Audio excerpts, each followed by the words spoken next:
Rudolf Steiner. Los fundamentos de la antroposofía. Cortesía de la Fundación Cultural Arturo Garcés. Búscanos en el canal de YouTube Alejandría en Audio. Más audiolibros en www.bibliotecaenaudio.com. En nuestro tiempo frecuentemente se oye decir que, en épocas sombrías y caóticas de la vida espiritual, en que el alma humana ha perdido el ánimo, la confianza y la esperanza, toda clase de movimientos ocultos o místicos suelen encontrar el ambiente propicio para su actuar y, en el presente, ¿acaso sucede que los que dan poca importancia al debido discernimiento, consideran que la antroposofía también pertenece a tales movimientos? Las consideraciones de esta conferencia sobre los fundamentos de la antroposofía han de mostrar cuán poco se justifica confundir el método científico antroposófico con aquello con que a veces se lo compara. Desde un principio, la antroposofía se ha desarrollado sobre la base de la seriedad y una exactitud científicas, como en el campo de las ciencias naturales estas virtudes han sido cultivadas en el curso de los últimos 3 o 4 y hasta 5 siglos, pero, principalmente, en el siglo XIX, más lo que en el ámbito de dichas ciencias solo puede desarrollarse dentro de determinados límites, la antroposofía se propone ampliarlo hasta abarcar el conocimiento de los llamados mundos suprasensibles y la comprensión de los enigmas de la existencia, los que ante todo se refieren a los anhelos más profundos del alma humana, esto es, al deseo de investigar lo eterno del alma humana y su relación con los fundamentos espirituales de la existencia. Si bien la antroposofía se desarrolla absolutamente sobre fundamentos científicos, también es cierto que, como ella tiene que responder a los grandes y profundos enigmas de la existencia, los que interesan a todos los seres humanos, debió desenvolverse de tal manera que ella resulte asequible al alma humana más sencilla y que corresponda a las necesidades de la vida práctica, como asimismo la vida anímica y espiritual de nuestro tiempo, quiere decir, a los anhelos que buscan el sostén interior. Y la firmeza del alma, la fuerza para el actuar y la fe en la humanidad y su destino. La antroposofía igualmente debió responder a las más diversas aspiraciones sociales y principalmente las religiosas, en un sentido al que, en esta conferencia, he de referirme todo de acuerdo, vuelvo a destacarlo, con su fundamento científico. Pero con respecto a este fundamento, hay que agregar que, en cuanto a las posibilidades que se abren a la investigación en el campo de las ciencias naturales, la antroposofía las tiene que tomar en consideración más seriamente de lo que piensan quienes creen que están basándose firmemente en el método de las ciencias naturales. A este respecto, la antroposofía ante todo tiene que referirse a lo que pensadores juiciosos de dichas ciencias reconocen como los límites del conocimiento. Si nos servimos del método de investigación de las ciencias naturales, es decir, de la observación del mundo físico sensible, del experimento y del pensar, para combinar los resultados de la observación y del experimento, lo que conduce a descubrir las leyes de la naturaleza, como habitualmente las reconocemos, llegamos a la concepción según la cual la investigación científica de las ciencias naturales tiene sus límites y que las mismas no son capaces de penetrar más allá del mundo sensible y sus leyes. Además, sobre la naturaleza humana las ciencias naturales, tampoco, pueden comprender más que aquello que como naturaleza físico-sensible proviene de dicho mundo sensible, en fin que tal concepción tiene que contentarse con reconocer los límites con respecto a lo que constituye el valor, la naturaleza y la dignidad del ser humano, sin poder penetrar en lo verdaderamente anímico, espiritual del hombre.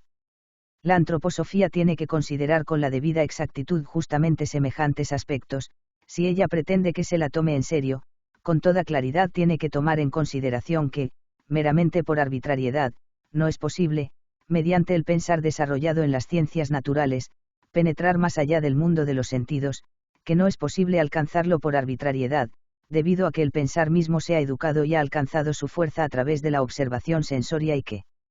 debido a ello, entra inmediatamente en lo vacío, lo dudoso y lo poco satisfactorio si, abandonado a sí mismo, quiere penetrar en regiones más allá del mundo sensible. Sabido es que existen ciertas especulaciones filosóficas por las que el pensar, abandonado a sí mismo, pretende pasar de lo físicamente dado a lo suprasensible, mediante conclusiones lógicas de lo temporal a lo eterno. Mas aquel que sin prejuicios, por medio de semejantes conclusiones lógicas, quiere satisfacer sus anhelos anímicos de lo eterno, efectivamente llega a algo que no satisface, pues no tardará en darse cuenta de que, tan seguro como el pensar se siente cuando observa los seres y fenómenos de la naturaleza, tan poco seguro llega a ser el pensar abandonado a sí mismo, cuando trata de penetrar más allá de lo asequible a los sentidos.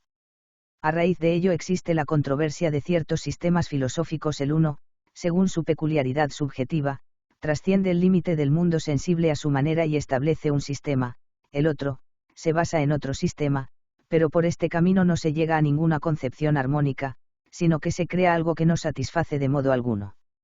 La antroposofía debe tener claramente presente lo que, con ánimo desapasionado, ha de sentirse frente al pensar abandonado a sí mismo, y con ello se le presenta uno de los escollos que debe esquivar para encontrar el camino que conduce a la investigación de lo eterno en la naturaleza humana y en el universo. La antroposofía tiene que reconocer los límites de conocimiento de las ciencias, y, por otro lado, tiene que dirigir la mirada hacia el hecho de que hombres de ánimo más profundo, en vista de esos límites del conocimiento, buscan en otros campos la ayuda que, para los grandes enigmas de la existencia, las ciencias naturales no les pueden ofrecer. Ellos tratan de encontrar ayuda en el recogimiento místico, es decir, en lo que se suele llamar la visión interior del alma propia, pensando que, por el retiro en lo profundo del propio ser, se puede descubrir algo distinto de lo que se encuentra por medio de las ciencias naturales o a través de la conciencia común. Pero precisamente el que se dedica a la investigación de lo eterno tan seriamente como se lo puede hacer en el ámbito de la antroposofía, tiene que decirse que también en este otro camino existen las ilusiones a las que muchas veces tales místicos se entregan. Quien es capaz de juzgar la vida anímica humana, libre de prejuicios, sabe lo que en toda la vida anímica significa la recordación humana. Los recuerdos tienen su origen en las percepciones sensorias exteriores, por ellas recibimos nuestras impresiones. Más tarde, a veces después de años, volvemos a extraer de la memoria las imágenes de tales impresiones y puede ser que nuestra alma haya recibido alguna impresión sensoria exterior, acaso de manera semiconsciente, sin haber observado el respectivo objeto con la atención necesaria. En tal caso, la impresión queda sumergida en lo más hondo de nuestra vida anímica, y, de un modo intencional o espontáneo, vuelve a surgir después de años. Y no tiene que aparecer necesariamente igual a cómo ha sido sumergida en el alma, sino que puede aparecer transformada, de manera tal que solo el exacto conocedor de la vida anímica la reconoce. Lo que por una impresión exterior se suscita en el alma, se lo recibe impregnado de toda clase de sentimientos y de impulsos volitivos incluso, se lo recibe internamente en la constitución corporal del hombre, en la constitución total del cuerpo humano, y, después de años, se podrá sacarlo del alma totalmente transformado.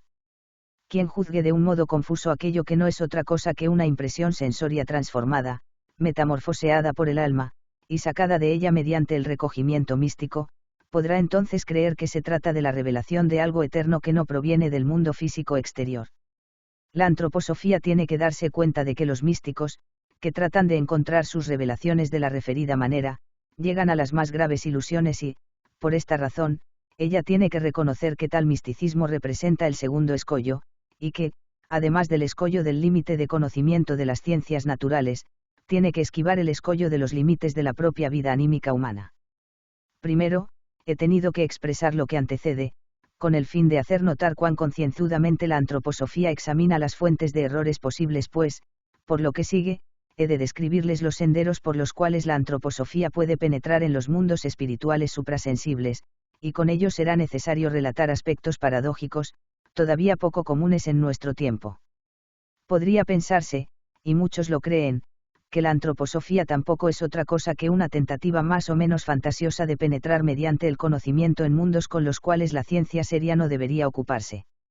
La antroposofía sabe cuál no es el método correcto de investigar lo espiritual suprasensible, y, por lo tanto, también puede conocer el punto de partida que permite determinar la manera de cómo realmente se pueden hacer las investigaciones. Al darse cuenta de lo que son los caminos que pueden conducir a ilusiones y errores abre, a la vez, el paso a la verdadera, aunque todavía previslumbrante respuesta a lo que se presenta como una pregunta. La antroposofía parte de lo que sigue. Con las fuerzas cognoscitivas comunes, como las que poseemos en la vida corriente y en la ciencia oficial, debido al límite de conocimiento de las ciencias naturales y del retiro místico, no se puede conocer más que la naturaleza exterior y lo que de ella la vida anímica humana puede captar. Por consiguiente, para alcanzar el conocimiento de lo que se halla más allá de la naturaleza exterior, se debe apelar a las fuerzas del alma que en ella están latentes en la existencia común, o mejor dicho, de las cuales el hombre no es consciente. La antroposofía quiere desenvolver esas fuerzas, que en el alma dormitan, para poder penetrar mediante las nuevas fuerzas cognoscitivas, una vez despertadas, en los mundos en que no es posible penetrar por medio de las fuerzas cognoscitivas comunes. Por parte de serios investigadores científicos ya se habla actualmente de toda clase de tuerzas anormales del alma humana o del organismo humano, fuerzas que darían prueba de que el ser humano está en relación con más esferas que aquellas que la biología o la fisiología comunes pueden mostrar. Pero la antroposofía tampoco se vincula con semejantes fuerzas anormales de la vida anímica humana. Ella apela a las fuerzas normales del alma humana y solo continúa desarrollándolas. Pero al comenzar hace falta lo que quisiera llamar, modestia intelectual. Es necesario poder decirse, comenzaremos como hemos sido de niño, durante la primera infancia cuando hemos entrado en el mundo, dotados de una vida anímica onírica, la que solo nos permitía usar los propios miembros del cuerpo de un modo todavía poco hábil y orientarnos apenas o de ningún modo en el mundo. No obstante, por medio de la educación y por la vida misma, se han desarrollado, sacándolas de lo profundo de la naturaleza humana, las fuerzas que al principio habían estado latentes en las profundidades de la organización humana. En posesión de las fuerzas del alma, las que han sido desarrolladas por la educación y por la vida, habrá que decirse, en el alma humana, posiblemente, pueden hallarse latente otras fuerzas más y que éstas, desde un determinado punto de partida, también pueden desenvolverse ulteriormente del mismo modo que las fuerzas anímicas del niño se han desenvuelto hasta su punto evolutivo actual. Ciertamente solo la práctica puede demostrar la verdad de lo que acabo de expresar, y la investigación antroposófica se desenvuelve en la práctica. Al respecto, se trata de que, ante todo, se considere la totalidad de la vida anímica humana y que las distintas fuerzas del alma continúen desarrollándose, a partir de su estado normal dentro de la vida humana. En primer lugar, se trata de la fuerza pensante del hombre, la formación de los pensamientos, por un lado, y por el otro, de la fuerza volitiva. Entre ambas, o sea, entre la fuerza del pensar, que se desarrolla a base de las impresiones exteriores, o también a través de la capacidad de orientación que la vida nos haya donado, entre esta fuerza pensante y la fuerza volitiva, por la que estamos situados en la vida con nuestra actividad humana, se halla lo anímico, la suma de nuestras impresiones y nuestros sentimientos. Para la ciencia antroposófica principalmente ha de tratarse de desarrollar la fuerza del pensar y la fuerza de la voluntad, elevándolas a un grado más alto que, por la vida común, pueden alcanzar, pues no se puede investigar lo eterno por medio de disposiciones exteriores, sino únicamente a través de un íntimo desarrollo de las fuerzas del alma. Como tales. Pero al elevarse el desarrollo de la fuerza pensante, por un lado, y el de la fuerza volitiva, por el otro, a grados más altos de los que se alcanzan en la vida común, se elevará al mismo tiempo de algún modo y por sí solo, como lo veremos, lo que constituye el elemento anímico más profundo y más íntimo de la naturaleza humana, esto es la fuerza del ánimo Gemuskraft. Por lo tanto, en primer lugar, se nos presenta la pregunta, ¿cómo es posible desarrollar la fuerza del pensar para llegar al conocimiento de un grado evolutivo más alto que por la vida común se alcanza? En mi libro Cómo se alcanza el conocimiento de los mundos superiores, y en la segunda parte de mi ciencia oculta, como asimismo en otros libros, he descrito el sendero y los ejercicios respectivos. Ahora voy a caracterizar, en primer lugar, lo fundamental del desarrollo de las facultades del alma humana. Los pormenores correspondientes se encuentran en dichos libros. Para una conferencia introductoria será suficiente exponer lo fundamental con el fin de indicar el sentido y la esencia de la cuestión que nos ocupa. Lo que en la vida común poseemos como fuerza del pensar se suscita por las impresiones sensorias que se producen de un modo viviente. Observamos el mundo que se nos presenta en colores y sonidos, los que causan en nosotros impresiones vivas y, en el alma, nos quedan entonces pensamientos que nos formamos según estas impresiones.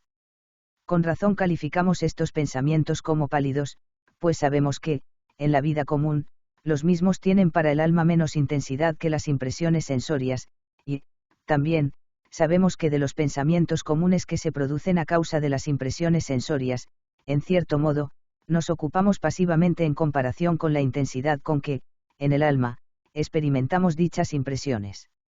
Después, hay que tratar que la vivacidad que estas impresiones suscitan en el alma, sea considerada como ejemplo, según el cual la antroposofía, quiere desarrollar la vida pensante misma de un modo más elevado y más fortalecido, con el fin de efectuar la investigación. Es preciso que la vida pensante se eleve, se incremente y se fortalezca mediante numerosos ejercicios interiores del alma. Lo que voy a describir aparecerá como algo sencillo, pero, en general, la ciencia espiritual, como aquí la entendemos, no es más sencilla que las investigaciones en el observatorio astronómico, en los laboratorios químicos y físicos o en la clínica. Lo fundamental, que ahora describiré de un modo sencillo, requiere para su desarrollo, según la disposición que para ello se tenga, años, meses o semanas. De entre los numerosos ejercicios interiores del alma, solamente voy a escoger algo característico. Se trata de que, en primer lugar, se fije la atención en el modo de cómo en la vida común se experimenta el pensar. Por extraño que suene el que libre de prejuicios, observe su propio pensar, tendría que decirse que la expresión yo pienso no es del todo correcta. El pensar se desenvuelve frente a los objetos exteriores. Solo nos damos cuenta debido a que, en cierto modo, volvemos la mirada sobre el organismo físico y porque nos percibimos a nosotros mismos desde afuera, nos damos cuenta de que el pensamiento que nos formamos depende de nuestro organismo físico y, por lo tanto, decimos, yo pienso. Pero para la conciencia común la expresión yo pienso no se justifica plenamente, y la ciencia de orientación antroposófica precisamente aspira a que dicha expresión realmente se vuelva justificada. A este fin procede, por ejemplo, a colocar una representación sencilla en el centro de la conciencia de toda la vida anímica. Se puede realizar de tal manera que la atención del alma se concentre exclusivamente sobre tal representación, lo que se alcanza a través del ejercitarse. En los referidos libros, se describen los distintos ejercicios por los que se logra ser capaz de distraer la atención de todo lo demás que, desde afuera o desde adentro, pueda absorber la actividad del alma y para que, plenamente, a voluntad interior, tal como comúnmente se procede con relación a problemas aritméticos, el alma se abandone a esa representación sencilla. Resulta ser particularmente ventajoso lo que se debería tener en cuenta si tal representación no se extrae de la memoria, pues en la memoria existen, como al principio ya lo he dicho, las más diversas experiencias metamorfoseadas. Si la representación simplemente se extrae de la memoria se entremezclan los más variados elementos de lo subconsciente e inconsciente, de modo que jamás se tendría la certeza de que en la conciencia solo está presente aquello hacia lo cual se dirige la atención a voluntad y conscientemente, y esto es lo que importa. En virtud de ello es conveniente, por ejemplo, que se saque de un libro o de algo parecido lo que se desee emplear para concentrar sobre ello la atención y para que así se tenga algo totalmente nuevo como si se tratara de una impresión sensoria nueva que el alma se abandona vivamente y que exclusivamente por sí sola absorba la atención. También se puede pedir a una persona, experta en estas cosas, el contenido de tal representación, a fin de estar seguro de tener algo totalmente nuevo para el alma. No hay que temer que, de esta manera, el otro pudiera ejercer un poder sugestivo sobre el alma, ya que no se trata de que el contenido de una representación ejerza efecto sobre el alma, sino que ella misma despliegue sus fuerzas verdaderamente propias con la más viva atención. Así como se puede fortalecer el músculo del brazo al utilizarlo trabajando, también es posible intensificar el pensar de la fuerza anímica, fortalecerlo por medio de la concentración sobre determinadas representaciones con la más viva atención, repitiendo tales ejercicios cotidianamente. Esto conducirá a que la vida pensante misma, independientemente de impresiones sensorias, paso a paso llegue a ser tan viviente y tan intensa como el alma comúnmente experimenta con vivacidad la impresión sensoria. Así como en comparación con la vivacidad de las impresiones sensorias, los pensamientos suelen ser pálidos, así también, por medio de los ejercicios del alma, por la meditación o concentración, es posible un pensar íntimamente fortalecido. Un pensar tan vivaz como lo es la impresión sensoria.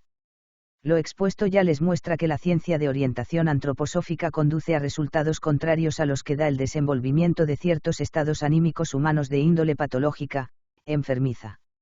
Lo que el hombre desarrolla como visiones, alucinaciones, mediumnidad, la sugestión por hipnosis y cosas similares, tiende a lo contrario de lo que se entiende por continuar el desarrollo de la normal facultad pensante, según el método de la investigación antroposófica.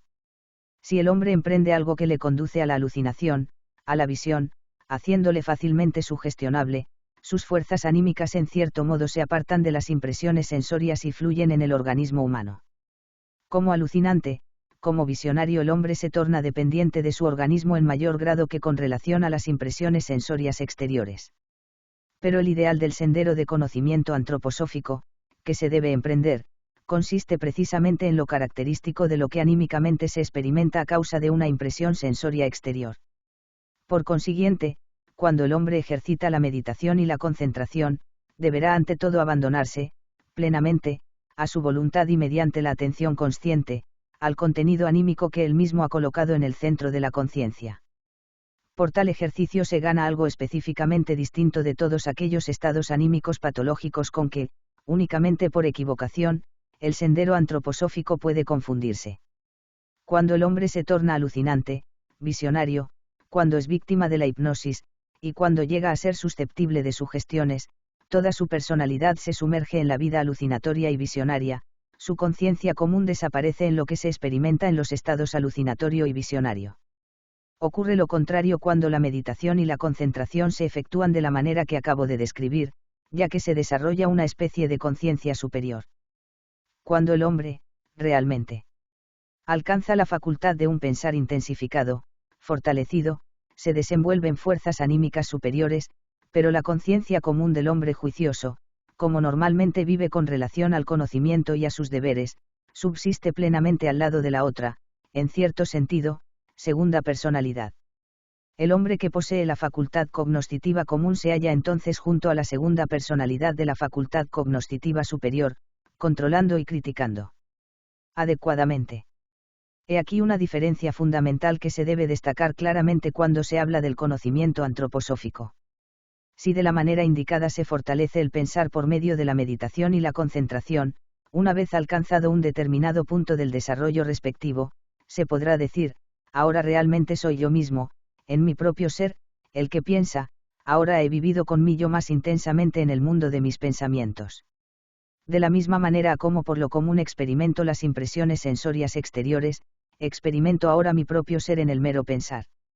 Pero el pensar también se transforma, y, ante la mirada del alma en cierto modo, ya no se parece más a los pensamientos pálidos que comúnmente se forman para el mundo de los sentidos. No es más el pensar abstracto, es el intenso pensar que se experimenta de un modo igual a cómo se experimentan los colores y los sonidos y, por él, se experimenta profundamente el propio ser, hasta se llega a un punto en que se sabe, ahora ya no se piensa por medio del instrumento corpóreo, como por lo común siempre se piensa. La antroposofía también admite que el pensar común se basa en lo corpóreo. Pero ahora el pensar se ha liberado del sistema nervioso, lo que se sabe por experiencia interior.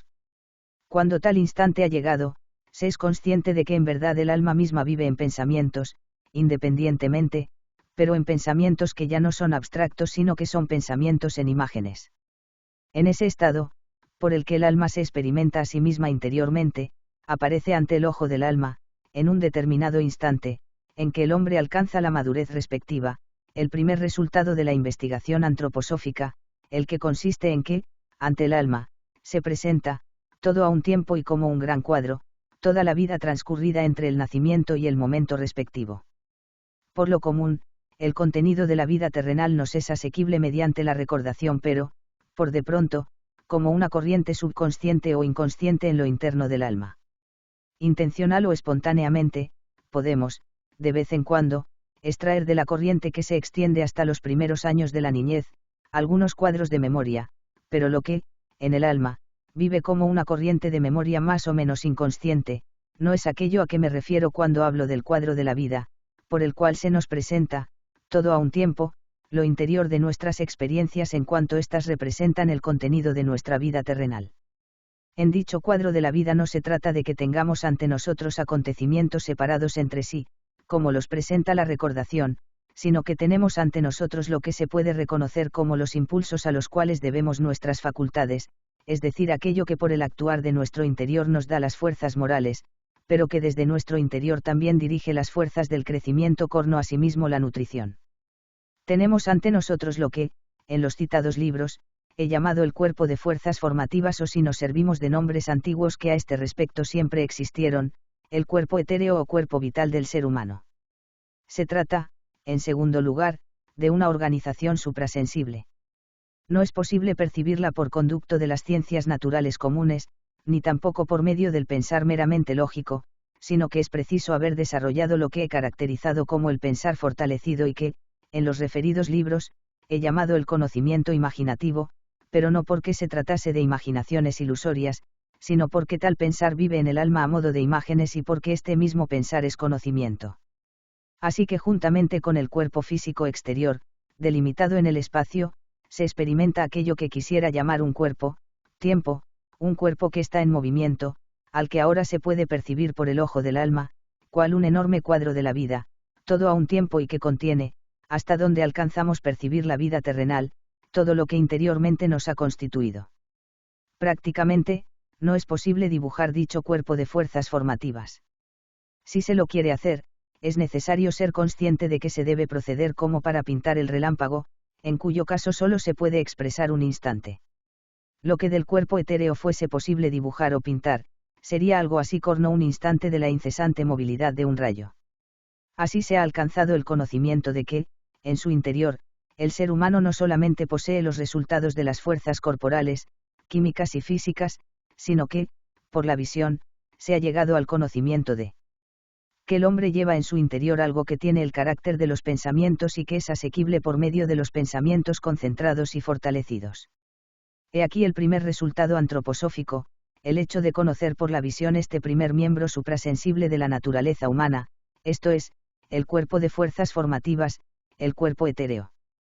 Con el fin de dar otro paso más es necesario que no solamente se hagan los ejercicios de concentración y meditación de la manera descripta, sino que se preste atención a que, si bien uno puede abandonarse a la meditación y la concentración plenamente a voluntad y con íntimo discernimiento, tal como procede el matemático en sus operaciones aritméticas, también se está entonces enteramente entregado al contenido de la concentración, de modo que cuesta mucho volver a retirarse de aquello en que el alma con la más viva atención se ha concentrado. Debido a ello es necesario, paralelamente con los ejercicios de concentración, hacer otros ejercicios, totalmente distintos, los cuales tienen la finalidad de hacer desaparecer, conscientemente y también a voluntad, lo que con toda intención se ha colocado en la conciencia para el ejercicio de la concentración. Sí, durante mucho tiempo y en sucesión rítmica, se hacen los ejercicios de suprimir con toda fuerza las representaciones colocadas en el centro de la conciencia, se alcanzará una singular facultad anímica de suma importancia para la ulterior actividad espiritual. Se alcanza lo que quisiera llamar la conciencia vacía dentro del pleno estado de vigilia. Se comprenderá de qué se trata esto, si se considera lo que sucede cuando el hombre no recibe impresiones exteriores o si, las mismas, se presentan como inconsistentes en sí mismas, porque se producen monótonamente, repitiéndose constantemente, de modo que mitigan la atención, lo que, como lo sabemos, conduce a la conciencia opaca somnolienta. Pero no es posible alcanzar la conciencia vacía sin los ejercicios correspondientes. Únicamente si primero se han hecho los ejercicios para despertar en la conciencia los pensamientos fortalecidos y luego los ejercicios para borrarlos, se podrá mantener la conciencia tan intensa, tan despierta que la misma es capaz de conservar el estado de vigilia, cuando ella va quedando sin contenido. Pero, en primer lugar, es necesario saber crear esta conciencia vacía, si se quiere dar un paso más después de haber obtenido el primer resultado de la investigación antroposófica, o sea, la visión del cuadro de lo interior anímico que se ha formado desde el nacimiento. Después de haber hecho, durante el tiempo suficiente, los ejercicios para hacer desaparecer las representaciones, y cuando se haya alcanzado el debido estado de madurez, se tendrá la capacidad de suprimir igualmente el cuadro de la vida descrito, de suprimirlo después de haberlo colocado ante el ojo del alma.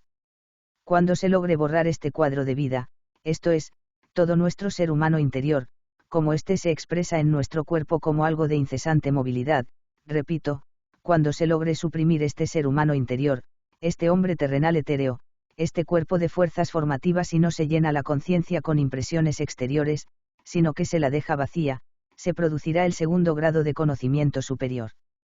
Al primer grado lo he llamado el conocimiento imaginativo, el que se alcanza a través de la visión del propio interior subjetivo que es el cuadro de la vida, tal como lo he descrito. Al haberlo alcanzado, hay que tener presente con toda claridad que este primer grado del conocimiento superior da solamente la visión del propio interior, lo subjetivo. Sabiéndolo, no se caerá en ilusiones, ni mucho menos en visiones o alucinaciones.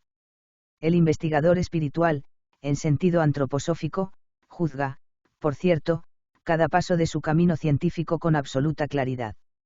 Cuando por supresión del cuadro de la vida se alcanza la conciencia vacía, se obtiene el segundo grado del conocimiento suprasensible. Lo he llamado el conocimiento inspirativo. No hay que confundirlo con nada semejante a superstición o alguna cosa tradicional, sino que, únicamente, hay que pensar en lo que yo mismo describo. Y cuando, al haberse creado la conciencia vacía por medio de la supresión del cuadro de la vida, del cuerpo de fuerzas formativas, aparece en el alma, a través de la inspiración, lo que el alma misma, antes del nacimiento o mejor dicho, antes de la concepción, había sido como ser puramente espiritual, anímico en el mundo espiritual anímico. Se alcanza entonces el instante de la investigación en que por visión espontánea se llega a conocer lo eterno de la naturaleza humana. Así se evidencia que el que habla, desde el punto de vista antroposófico, no puede, mediante conceptos abstractos cualesquiera, demostrar la inmortalidad mediante conclusiones lógicas o algo parecido, sino que él debe describir, paso a paso, lo que el alma tiene que realizar por medio de íntimos ejercicios interiores, para alcanzar el punto en que ella pueda percibir lo que como algo eterno vive en el alma, repito, en que pueda percibir lo eterno del alma, en el momento en que por la concepción se había unido con las tuerzas físico-corpóreas, provenientes de los padres y sus antepasados. Se puede preguntar, cuando por la inspiración se tiene la visión de algo espiritual, anímico, ¿cómo se sabe que se trata de lo espiritual, anímico del alma, de antes de la concepción? Solo por medio de un parangón puedo hablar de lo que en dicho instante se presenta al alma como una experiencia espontánea.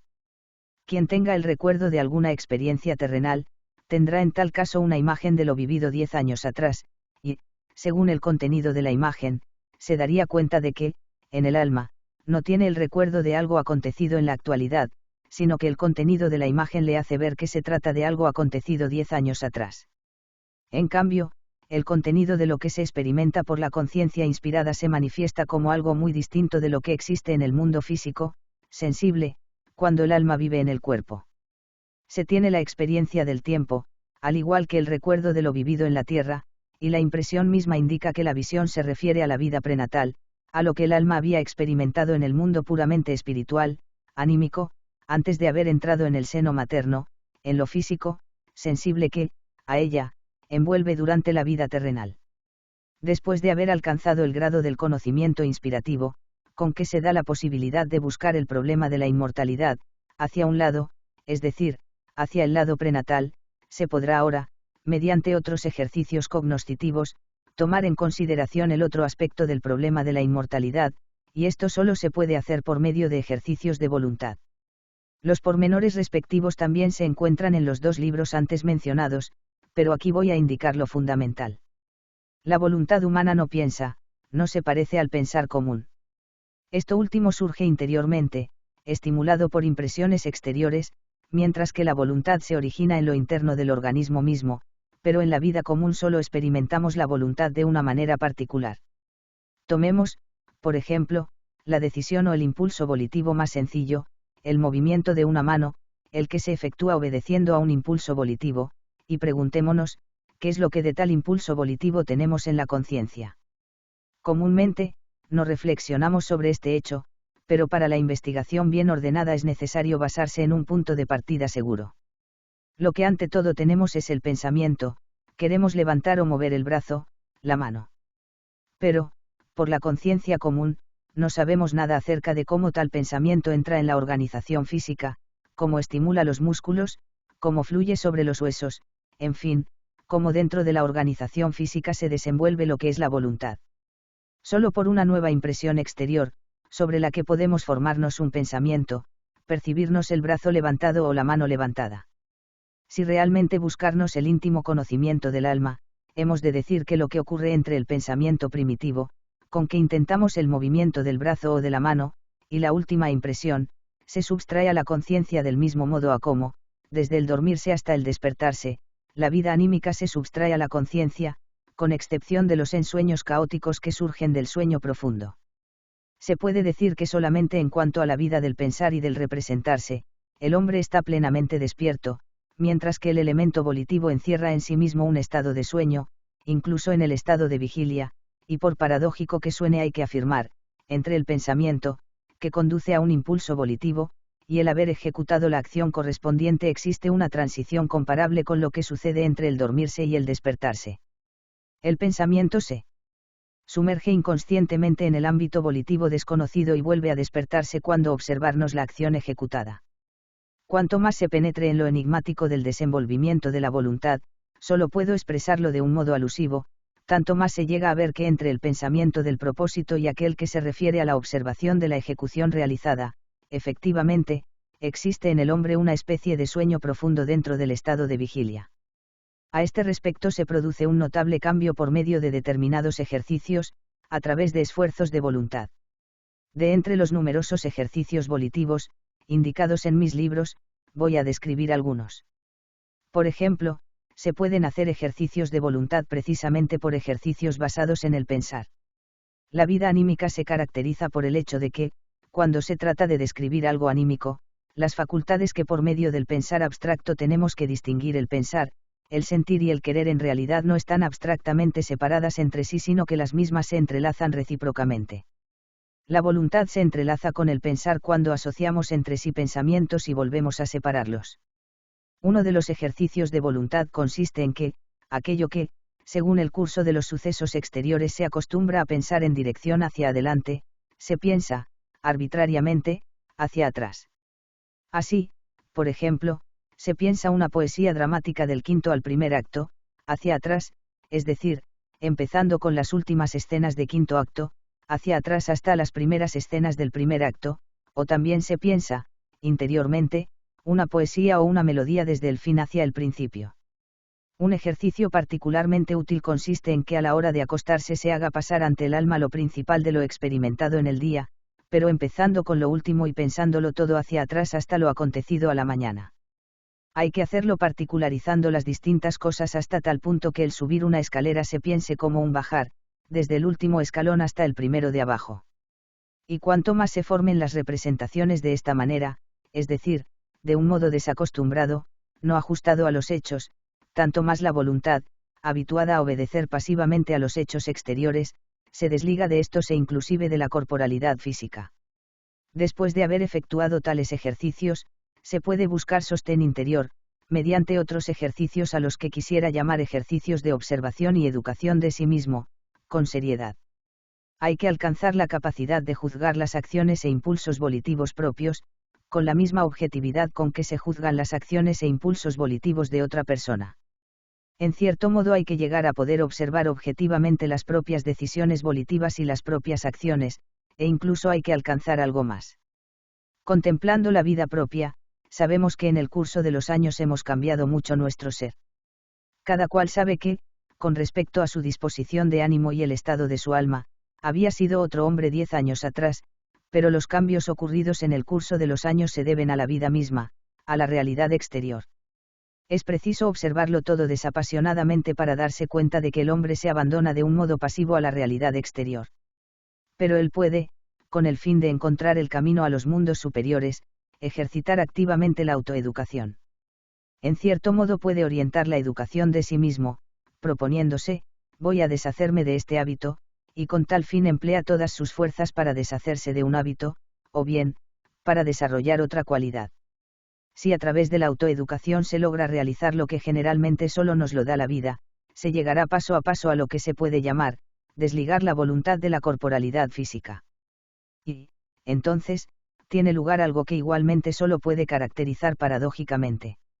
Estas cosas se presentan como paradójicas, sin embargo, son absolutamente resultados certeros del sendero de conocimiento antroposófico, del camino que se puede emprender de la manera como en esta conferencia lo describo, al efecto de penetrar en los mundos superiores. Compárese, repito que pareciera extraño, un ojo cuyo cuerpo vítreo esté enturbiado, enfermo de catarata, de modo que debido a la opacidad no sirve como órgano de la vista, compáreselo con el ojo sano y claro. Precisamente, por el hecho de que el ojo sano funciona sin que, conscientemente, nos demos cuenta de su existencia corpórea, funciona abnegadamente, por decirlo así, dentro de nuestro organismo y, precisamente, debido a esto nos sirve como órgano de la vista. Para la vida común no se trata de penetrar en los mundos superiores por medio de algo abstracto, dañino, sino de un modo saludable para la vida común. Para ella todo nuestro organismo físico funciona como gran ojo opaco y, mediante los ejercicios de voluntad todo nuestro organismo llega a ser transparente. La voluntad se espiritualiza. Penetramos entonces en lo que se halla entre los dos pensamientos, entre el pensamiento que se propone el fin de una acción y aquel que observa la acción concluida. Al hacerse nuestro organismo plenamente transparente para el alma, penetramos en el mundo espiritual. He aquí de qué se trata. Como el ojo no existe para sí mismo dentro del organismo, así también deja de existir todo el organismo físico, si se sigue haciendo dichos ejercicios de la voluntad, en cierto modo el organismo se torna transparente. Y así como el organismo físico funciona de tal manera que por sus instintos, impulsos, emociones, y todos sus procesos orgánicos, abraza nuestros impulsos volitivos, haciéndolos opacos, sumergiéndolos en un sueño profundo, así todo ahora se torna transparente, tal como a través de su cuerpo vítreo todo lo material del ojo resulta ser transparente. Y como resultado de haber hecho de todo nuestro organismo físico un órgano sensorio transparente, hemos ahora desarrollado hasta un grado superior, una fuerza del alma, la que, yo sé, muchos no la quieren considerar como fuerza de conocimiento.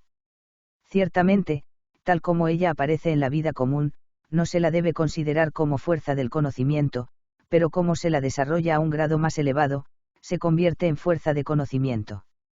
Me refiero a la fuerza del amor. En la vida común, la fuerza del amor es el elemento que, como hombres, ante todo nos da valor como seres sociales.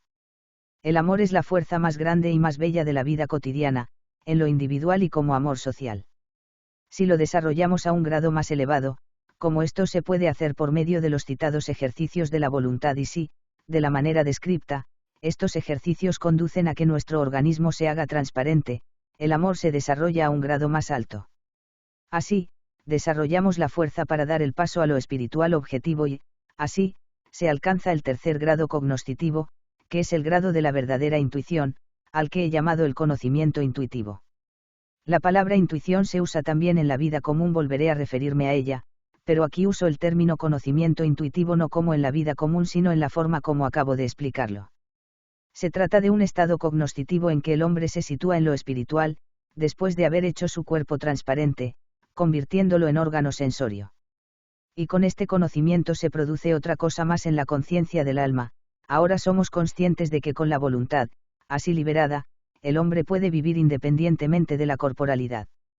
El hombre, mediante los pensamientos previamente intensificados, uniéndolos con la voluntad, en cierto modo vive fuera de su cuerpo, y esto le da la imagen reflejo cognoscitiva del suceso de morir.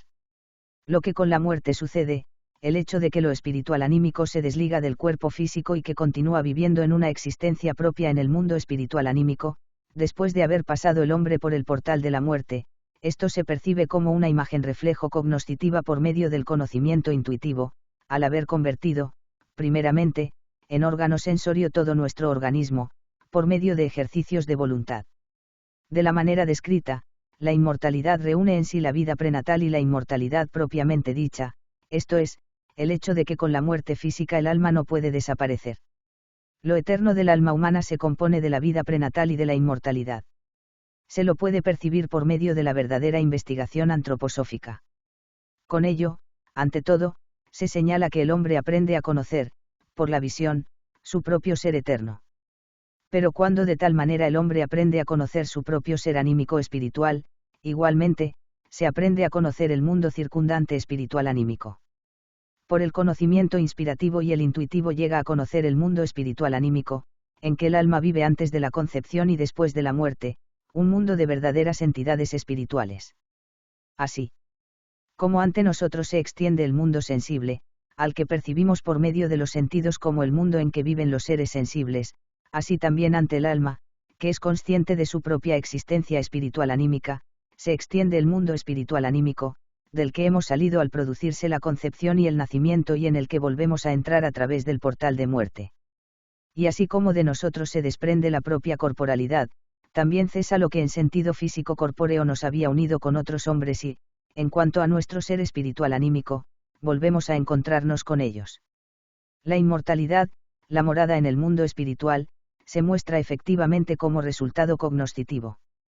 Además, para la visión que se puede desarrollar de la manera descripta, también se alcanza a conocer aquel mundo espiritual, anímico que se haya escondido en la naturaleza espiritual, como lo están los colores y los sonidos en el mundo sensible, ese mundo espiritual anímico que constantemente nos rodea y que no es posible investigar sobre la base de las leyes del conocimiento de las ciencias naturales, por medio del pensar abandonado a sí mismo. Y de por sí toda la naturaleza se nos presenta entonces como algo distinto de lo que ella es para la observación sensible. No como si la naturaleza exterior desapareciese en cuanto a sus cualidades y substancias materiales, sino que ella sigue existiendo para el conocimiento suprasensible, al igual que el hombre sano, dotado del sentido común, sigue existiendo al lado de la personalidad que se desarrolla por las fuerzas cognoscitivas superiores. Pero juntamente con la naturaleza exterior se nos presenta una naturaleza espiritual, suprasensible. Lo que parece ser una contradicción, lo voy a explicar mediante un ejemplo de tal visión espiritual dentro de la naturaleza. Para la concepción científica común, el Sol con sus contornos se presenta en el universo. Por la astronomía y la astrofísica construimos el aspecto del Sol en cuanto existe y actúa en el espacio físico. Pero para la investigación que se basa en las facultades superiores, tal como las he descrito, el Sol se presenta además como algo bien distinto, pues se llega a saber que aquello que, en el espacio existe como el cuerpo físico del Sol, no es sino el vehículo, el cuerpo de algo espiritual, pero esta espiritualidad se extiende por todo el espacio a nuestro alcance. Las fuerzas solares obran en todo este espacio y estas fuerzas fluyen a través de los minerales, vegetales, animales y nuestra organización humana. Estas fuerzas solares, en cierto sentido, se hallan consolidadas y concentradas en lo espacial físico exterior del cuerpo del Sol, pero, también, existen por doquier. Así como llegamos a conocer la naturaleza exterior, expresándola mediante pensamientos abstractos y a través de la representación gráfica exterior, así también obra en lo profundo de la naturaleza espiritual de nuestro ser la base espiritual de la naturaleza. Si observamos los pensamientos abstractos en nuestro interior, son imágenes de la naturaleza física exterior. En cambio, si observamos lo espiritual del mundo exterior y si percibimos la fuerza solar en nuestro propio interior, solo entonces llegamos a conocer nuestra organización, pues descubrimos la fuerza solar en la propia naturaleza humana, en todas las fuerzas que, intensamente, actúan mientras se desarrolla nuestro crecimiento. Se trata de las fuerzas que, en nosotros, actúan durante la infancia, las fuerzas que, principalmente, emanan del cerebro y que, ante todo, son activas como fuerzas plásticas durante la niñez para formar nuestro organismo físico. Llegamos a conocer la expresión de la fuerza solar en nuestro propio organismo y conocemos, también, cada uno de los distintos órganos, a saber, el corazón, el pulmón, el cerebro, en cuanto en ellos existe la expresión particular de las fuerzas solares. Los conocemos, a cada uno de ellos, con respecto a las fuerzas plásticas formativas en su relación con lo solar. Y no vacilo en describir, por lo menos en lo fundamental, todo esto que a los hombres de nuestro tiempo todavía les parece paradójico o fantasioso, pero se trata de resultados seguros de la investigación antroposófica. Análogamente a cómo conocemos las fuerzas solares, también llegamos a conocer las fuerzas lunares, de la luna física conocemos los contornos físicos, pero las fuerzas lunares igualmente se extienden por todo el universo a nuestro alcance y estas fuerzas, a su vez, influyen en todos los reinos de la naturaleza, en lo mineral, lo vegetal, lo animal, como asimismo en nuestro organismo físico. En todo el organismo humano llegamos a conocer el íntimo obrar de las fuerzas lunares, las fuerzas catabólicas, las que son particularmente activas cuando nos encontramos en la fase evolutiva descendente, del envejecimiento. Pero estas fuerzas catabólicas, al igual que las fuerzas solares, siempre actúan en el proceso de la nutrición, tanto en la juventud como más tarde en la vida. Llegamos a conocer el hecho de que todo el cosmos influye en el organismo humano y esto, también, nos hace conocer todos los procesos que existen en el organismo humano, la relación del cosmos con la entidad humana. Y así como acabo de explicar lo fundamental de lo solar y de lo lunar, también es posible exponer otros aspectos cósmicos. De esta manera, se llega a conocer la relación entre la entidad humana y el espíritu de la naturaleza dentro del cosmos, de un modo más íntimo de lo que la ciencia común y la vida común la conocen. Con lo expuesto, también, he arribado al punto en que es posible hablar de que la antroposofía, si bien de la manera descripta se ha desarrollado como ciencia de lo suprasensible, no por eso deja de ser fecunda en cuanto a la vida práctica y en las distintas ciencias de todos los campos de la existencia. En primer lugar, he de destacar que, por el hecho de comprenderla en su relación con el cosmos, el conocimiento de la naturaleza humana se hace asequible en un sentido bien distinto de lo común. Ya el organismo físico humano se presenta, entonces, como una suma de procesos, lo que, comúnmente, aparece como corazón aislado, pulmón aislado, cerebro aislado, se convierte, de un modo antes desconocido, en procesos, en algo que va desarrollándose. Se llega a conocer que, de distintas maneras, en cada órgano actúan fuerzas constructivas, anabólicas, y fuerzas destructivas, catabólicas. Así, se puede establecer una fisiología y una biología espirituales. Ante todo, dichos conocimientos resultan ser fecundos en el campo de la medicina, en cuanto a la patología y la terapéutica, la ciencia médica en general. Quien, de la referida manera, comprende el organismo humano, también llegará a conocer las fuerzas anormales anabólicas, esto es, los procesos proliferantes en el organismo humano, como asimismo las fuerzas anormales catabólicas, o sea, los procesos inflamatorios, según sus causas. Además, con respecto a un anabolismo anormal, es decir, un proceso proliferante, por ejemplo, también se conocerá el proceso contrario por el obrar conjunto de lo solar y de lo lunar, se sabrá descubrir el correspondiente remedio en una planta, en un mineral. Se sabrá que un proceso proliferante en el organismo humano se relaciona con un proceso catabólico en una planta, un mineral y cosas parecidas. En fin, en vez del mero tentar en cuanto a los remedios, se alcanza un claro conocimiento con respecto a cómo todo lo que existe en la naturaleza puede obrar en el organismo humano a través de los procesos catabólicos y anabólicos y por los procesos cósmicos que actúan en todos los seres. Exponiéndolo en sus pormenores impresiona de un modo tan fecundo que, efectivamente, numerosos médicos se sintieron inducidos a interesarse por lo racional de tal medicina. En Dornach, cerca de Basilea, Suiza, y también en Stuttgart ya existen institutos médico-terapéuticos, bajo la dirección de especialistas, los que van introduciendo en la medicina lo fructífero que, por la investigación antroposófica, sobre fundamentos espirituales, se puede añadir a lo que la investigación exterior de las ciencias naturales es capaz de encontrar con respecto al cuerpo humano y los medicamentos. Ante todo es preciso afirmar, ni en este campo ni tampoco en cualquier otro la antroposofía tiende hacia una oposición injustificada contra el método científico de nuestro tiempo. Por el contrario, la antroposofía, correctamente concebida, tiene su fundamento en el método estrictamente científico y de ningún modo tiende a combatir la medicina tradicional, sino que únicamente desea ampliar su desarrollo. Lo artístico es otro campo. La antroposofía existe desde hace 2 decenios, desde principios del siglo XX. En un momento determinado, sucedió que representantes de la concepción antroposófica del mundo sintieran la necesidad de construir, para la antroposofía, la casa propia. Debido a circunstancias que no hace falta explicar, este edificio se construyó en Suiza, cerca de Basilea. Podemos preguntar, ¿cómo se hubiera hecho esta construcción por iniciativa de otro movimiento espiritual? Ciertamente, dentro de otro movimiento espiritual se hubiera llamado a un arquitecto y éste hubiera creado un edificio, según el estilo del Renacimiento, rococó, románico o gótico, o bien, una construcción mixta, en fin, un edificio simplemente como marco exterior de lo que en él se lleva a cabo. La antroposofía no lo puede hacer de tal manera, pues ella no quiere expresar ninguna teoría, nada que tenga que ver con el intelecto humano, nada que se podría realizar dentro del marco de un edificio cualquiera, sino que la antroposofía se propone dirigirse al hombre como un todo. Del mismo modo que ella habla de todo el organismo humano como órgano sensorio, así también lo que, a través de ella, aparece en el mundo, es expresión de la totalidad del ser humano.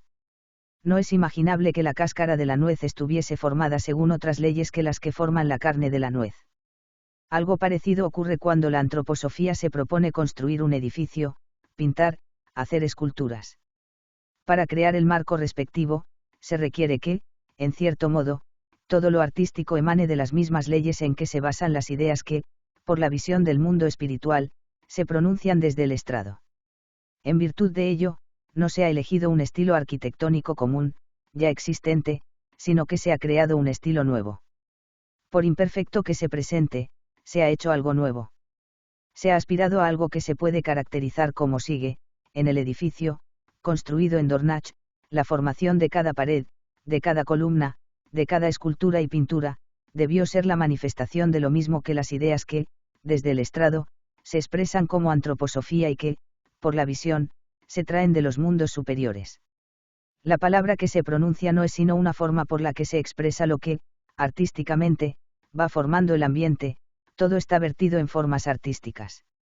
Para dar la más íntima expresión de su teoría del arte, Goethe ha dicho, el arte es una manifestación de las leyes ocultas de la naturaleza, las que, de otro modo, jamás se manifestarían, y él ha expresado otra palabra significativa, el que está por captar la revelación de los más íntimos secretos de la naturaleza, siente el profundo anhelo de su más digno intérprete, el arte.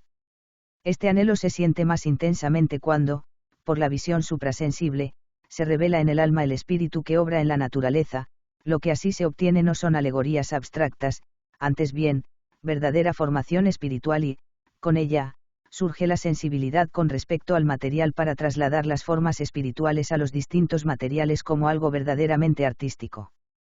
De tal manera, la antroposofía va fecundando todos los campos artísticos. En tercer lugar, se evidencia en la pedagogía lo fecundo de la antroposofía, con nuevos impulsos para la vida. Al fundarse y al producirse el rápido crecimiento de la Escuela Libre Waldorf, en Stuttgart, esta nueva pedagogía ha sido descrita en muchas conferencias y en escritos. Se trata, precisamente, de transformar espontáneamente lo que la antroposofía puede dar en habilidad, especialmente, en habilidad pedagógico-didáctica, pero no se trata de inculcar a los alumnos de las escuelas ideas antroposóficas. En virtud de que la antroposofía da un verdadero conocimiento del ser humano, proporciona, también, el fundamento espiritual para ejecutar lo que realmente existe como buenas máximas dadas por los grandes pedagogos del siglo XIX. Para la práctica pedagógico-didáctica es preciso poseer el verdadero conocimiento del ser humano, y si se conoce plenamente la totalidad del ser humano, constituido por cuerpo, alma y espíritu, será posible leer en la naturaleza del niño mismo el plan y los fines de la enseñanza, según todas las edades del educando. Por último, y refiriéndome a otros campos más, quiero hacer constar que la antroposofía, basándose en los conocimientos de todo lo concerniente al ser humano, también puede dar ideas fecundas para la vida social. Hemos visto que la aplicación unilateral del modo de pensar de las ciencias naturales llega a sus límites, sin poder comprender la verdadera naturaleza del ser humano, y que dicho modo de pensar tiene que surtir efectos destructivos cuando se vierte en los impulsos sociales. No creo que, en amplios círculos, ya existe el discernimiento libre de prejuicios para poder comprender cuán destructivo, para toda la civilización de la humanidad, resulta ser lo que, en el este de Europa, como consecuencia de la concepción que meramente se basa en lo natural, se ha convertido en realidad práctica como impulsos para la vida social y, al mismo tiempo, en ilusiones realizadas. Sobre toda la actual civilización se cierne, como una gran amenaza, lo que en el este de Europa ha tomado su comienzo destructivo. Si se profundizan también los impulsos sociales, pero sin basarse exteriormente en lo instintivo y lo meramente natural en el ser humano, y sin considerar las acciones humanas libres como meros instintos superiores, sino reconociendo la verdadera libertad espiritual del hombre como, según los principios antroposóficos he tratado de describirla, al principio de la década de 1890, en mi libro La filosofía de la libertad, entonces se crearán impulsos sociales que tomarán en consideración la convivencia de los hombres, según la totalidad de su ser, y que podrán corregir y espiritualizar lo que, en la actualidad, se cierne como fuerza destructiva, cual un horrible espectro del futuro, sobre la civilización humana. He mencionado algunos ejemplos para demostrar de qué manera la antroposofía puede dar impulsos fructíferos para la vida. Si se considera libre de prejuicios la vida ética y moral, como en el referido libro La filosofía de la libertad he tratado de hacerlo, y de colocarla sobre una base segura, se encontrará el concepto de la intuición. En dicho libro, he podido mostrar que aquello que vive en la conciencia moral en el fuero interior moral, se ha obtenido espontáneamente de los mundos espirituales, mediante una intuición inconsciente del pensar puro, esto es, mediante una inconsciente intuición moral. Los verdaderos impulsos morales, que surgen del fuero interior, son intuiciones morales provenientes del mundo espiritual, pero su verdad solo se concibe por medio de los conocimientos inspirativos e intuitivos, como antes los he descrito desde puntos de vista antroposóficos. Con sus conocimientos la antroposofía también responde los sentimientos más íntimos y más importantes del alma humana, ante todo a la religiosidad. Decir que la antroposofía quiere fundar una secta o una nueva religión equivaldría a una calumnia, pues al apoyarse en los fundamentos del conocimiento, como los he descrito, no puede propender a lo sectario, ni tampoco fundar una nueva religión. Pero a las distintas religiones y a los anhelos religiosos les ayuda, en un sentido favorable, mediante el conocimiento suprasensible, y se podría suponer que, justamente, los representantes de las distintas confesiones deberían sentir profunda satisfacción si, en nuestro tiempo, aparece una corriente espiritual que, a través del conocimiento, fundamenta lo que busca la fe. Tampoco se comprende que las autoridades de las distintas confesiones no consideren la antroposofía como un fortalecimiento de la vida religiosa, sino muchas veces como algo opuesto. Si ellas llegaran a conocer la antroposofía, según sus fundamentos, no meramente por un juicio superficial, podrían considerarla como el más firme sostén de la verdadera religiosidad y de la vida religiosa, pues es para la inquietud del alma, no solo en el mundo de los sentidos, sino desde los mundos suprasensibles, se enciende la luz del conocimiento, esto no podrá influir desfavorablemente sobre la fe, sino que le da un fuerte apoyo de verdadera religiosidad y, también, en lo moral se abren para el alma poderosas fuentes de bondad. Para su actuar moral recibe el contenido, la seguridad y los fines de la vida, pues sabe considerarse como partícipe del mundo espiritual, así como el cuerpo físico forma parte del mundo sensible. Considerándose como partícipe del mundo espiritual, el hombre volverá a sentir su verdadero valor humano y alcanzará la verdadera ética y moral, dignas de un ser humano. Permítaseme, por consiguiente, resumir mediante una imagen lo que he querido exponer como los fundamentos de la antroposofía. Se nos presenta el ser humano, se nos presenta su corporalidad física, pero solo conoceremos toda su naturaleza si nos damos cuenta de que su fisonomía es expresión de su alma, si consideramos sus movimientos como expresión y revelación de lo físico natural de su corporalidad y si, a través de su existencia físico-corpórea, vemos translucir lo anímico espiritual. Las ciencias naturales, plenamente reconocidas por la antroposofía, en cuanto a sus designios justificados, nos dan en cierto modo los conocimientos del universo exterior. El conocimiento mismo de la naturaleza físico-sensible constituye algo corpóreo en su interpretación intelectual. Pero así como el ser humano solo se nos presenta en su totalidad, si a través de aspecto físico-corpóreo se revela su ser anímico-espiritual, así también el conocimiento de la naturaleza se nos presenta en toda su amplitud, si a través de todo lo que la naturaleza nos ofrece como hechos, experimentos, revelaciones y sus propias leyes se expresa, como una maravillosa fisonomía, el conocimiento de un mundo espiritual anímico. Para el cuerpo representado por el conocimiento que se nos presenta en las ciencias naturales exteriores, la antroposofía quisiera ser al alma, el espiritual de un verdadero, amplio conocimiento del ser humano y del mundo. Fin. Cortesía de la Fundación Cultural Arturo Garcés, búscanos en el canal de YouTube Alejandría en Audio. Más audiolibros en www.bibliotecaenaudio.com.